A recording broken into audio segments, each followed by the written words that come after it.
Olimpikas Zino. Olībet sporta bārā. Olībet sporta bārs. Gan Olimpikas Zino. Olimpikas no Latvijas. Tad šādi, jā. Šobrīd es sev definētu kā atkarīgo, kurš nespēlē. Azartspēļu. Es vispār esmu atkarīgais, jā, bet arī azartspēļu atkarīgais, kurš nespēlē 5. gadu. Tad gaidot kārtējo klientu, es izdomāju, pat nezinu, kā man ienāca prātā, padzert kafiju bezmaksas. Iemest 1 eiro. Nekas nenotika. Vēl pēc kāda laiciņa, tad jau 5 eiro. Un vienā brīdī jau es atapos, ka es jau spēlēju. Un tad kaut kādā brīdī es sapratu, ka man ir nauda. Es nopērku degvielu, ēšanu rēķinus un pārējos nospēlēju. Un tad jau tas bija tas tā kā nākamais posms, un vēl nākamais bija, kad es kaut ko no šī saraksta neizdaru. Jā, tur mašīnas remontam pietrūkst. Jā. It kā ir tur atlikt 600, es nospēlēju. Jā. Vai tavuprāt šī ir azartspēļu reklāma? Jā. Kāpēc?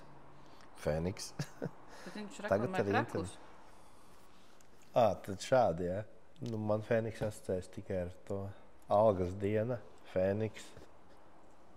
Skaistākajā Olībet sporta bārā visā Pārdaugavā. Var nobaudīt gardu kafiju, gardus dzērienus, gardus kokteļus, kā piemēram Big Jackpot, kur taisīju es. Tā ir azartspēļu reklāma?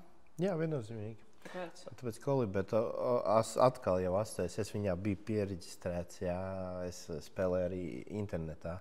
Tas ir viennozīmīgs kokteils Jackpots, te ir vārdu spēle, asociācijas. Ja viņš nezināja, ko viņš reklamē, jautājumu nav. Ja viņš zināja, tad viņš dara nepareizi. Galvenais ir apzināties, ka azartspēles nav peļņas avots, bet gan izklaide, līdzīgi kā maksājot par bowlinga celiņu vai par kino biļeti. Tā pieteikuma, vai ne? Superīgi spēlēt kazino.